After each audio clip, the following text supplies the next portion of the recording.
No capítulo 4, você vai entender como se deu a evolução urbana no Distrito Federal. A cidade que nasceu planejada passou por um processo de segregação e periferização socioespacial.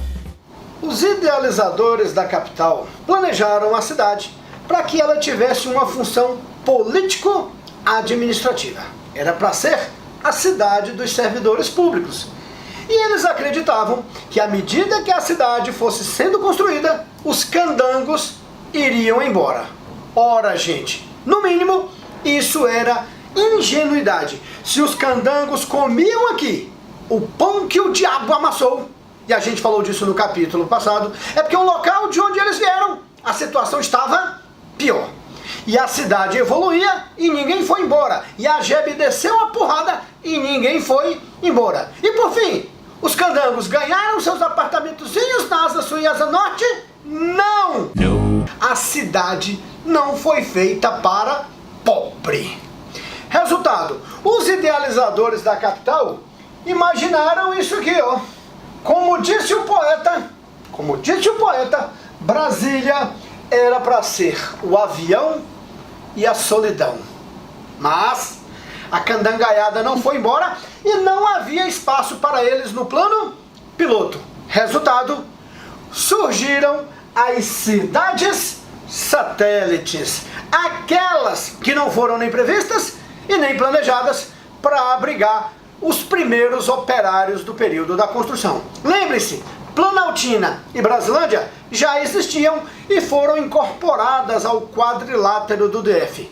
E a maior parte dos candangos morava aqui, ó, na Cidade Livre, hoje o Núcleo Bandeirante. As pessoas foram chegando a Brasília, montaram acampamentos, vilas operárias, comércio, toda feita de madeira, com prefeitura e polícia. Uma cidade que não estava nos planos e não pagava imposto. Era o ponto de chegada dos brasileiros, atraídos pela promessa de trabalho e moradia. E depois, já em 58, transferiram parte dos operários que moravam em Vazões para Taguatinga. Então leia meus lábios.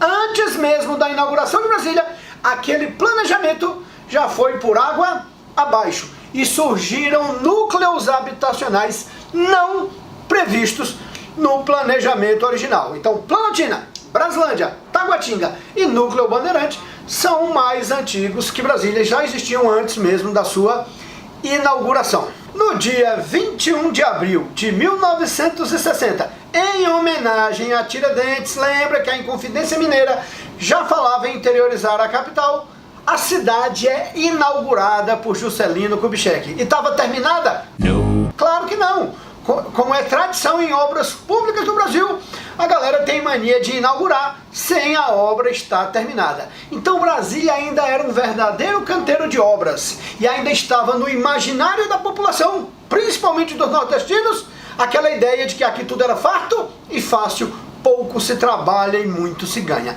Então, como era um canteiro de obras, migrantes continuaram vindo para cá. E à medida que eles chegavam, iam surgindo invasões no Distrito Federal. E à medida que essas invasões surgiam, olha o que disse o Lúcio Costa. Ele disse que essa pobreza não podia ficar incrustada no anel sanitário do plano piloto. Anel sanitário. Logo, pobre contaminava. Então essa pobraiada tinha que ser jogada para longe. E aí surgem mais cidades satélites. Surge o Gama, surge Sobradinho, surge o Guará e outras vão surgindo. Além daquelas que já existiam, foram crescendo. Mas grandes invasões surgiram na década de 60. Vila do Iapeí, Vila Tenório, Morro do Urubu, Morro do Querosene, Vila Bernardo do Saião.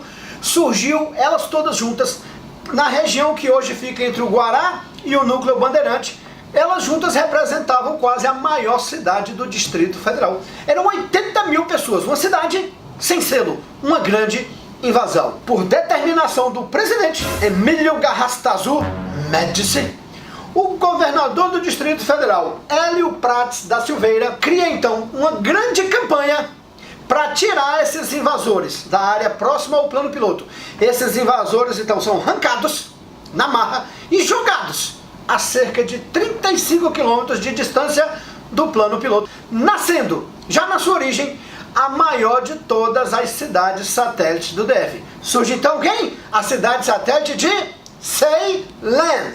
Ceylan. É isso mesmo, o termo original é em inglês, Ceylan. Where do you live? I'm living in Ceylan. O que significa Ceilândia, galera? Cey, tá aqui, ó, a campanha de erradicação das invasões. Cey, campanha de erradicação das invasões, mais o land, da expressão terra, que aqui em geral a gente usa como cidade. Então é isso, Ceilândia significa o quê? Cidade da campanha de erradicação das invasões.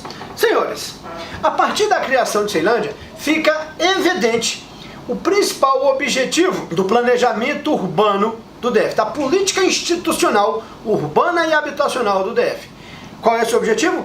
Preservar o plano piloto com sua função político-administrativa, afastando, empurrando a população de baixa renda para as áreas periféricas, para as cidades satélites.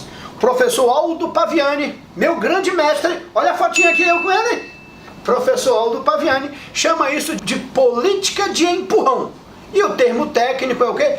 Processo de segregação e periferização socioespacial. Então a população foi afastada do plano piloto não só fisicamente, não só espacialmente, mas também social e economicamente. Nas cidades satélites, com suas infraestruturas deficitárias e com sua população de baixa renda, as cidades satélites reproduzem a mesma lógica espacial das grandes cidades brasileiras. Então, resumo, o processo de periferização e segregação socioespacial nos diz que Brasília, que nasceu planejada, reproduz a mesma e cruel lógica espacial segregacionista das grandes cidades brasileiras. Então, senhoras e senhores, pela lógica da política de empurrão, quanto menor o seu poder aquisitivo, mais longe do plano piloto você mora. Claro que isso é uma regra geral e tem exceções. Eu particularmente conheço pessoas milionárias que moram em cidades satélites como Taguatinga e Ceilândia. E eu tenho certeza que você conhece gente de baixo poder aquisitivo que mora no plano piloto. E não é pouco não. Tem gente que você pergunta: fulano, onde tu moras? Ele enche o peito e diz: Asa Norte. Onde, cara? Asa Norte. Quando tu vai ver onde o peão mora, é naquelas kits, gente, é naquelas kits de sobreloja, kit tão apertada, quando o cara entra pra fazer o serviço, ele já entra agachado, porque lá dentro não dá pra virar não. Mesmo assim o cara enche o peito e diz que mora onde? Na Asa Norte. Então, meus amores, a regra geral é que quanto mais distante do plano piloto você estiver, menor o seu poder aquisitivo. Resultado, dentro dessa lógica, lugar de pobre é longe. Quanto mais longe, melhor. Por essa lógica espacial. De preferência no Goiás. Então, meus amores, em virtude da especulação imobiliária do DF, em virtude do alto custo de vida no DF, a população do DF acabou sendo expulsa para os municípios goianos e mineiros do entorno, criando-se uma forte relação de dependência entre esses municípios e o Distrito Federal. E para tentar resolver os problemas conjuntos do DF e dos municípios do entorno, é que surgiu quem, galera? A famosa RID. RID. Professor, o que é RID? Ah, isso eu só te conto no próximo capítulo.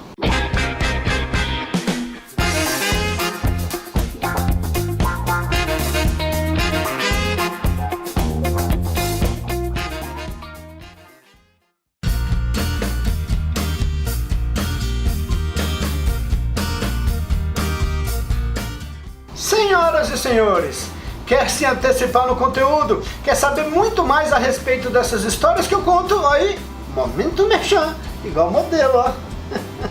Pois bem, livro do professor Jefferson Urani, O Cowboy, obra completa e recém-lançada a respeito de aspectos históricos, geográficos e socioeconômicos do Distrito Federal e da RID. Eu aconselho, até porque eu fui revisor da obra e fiz um prefácio, então o negócio deve ser bom mesmo.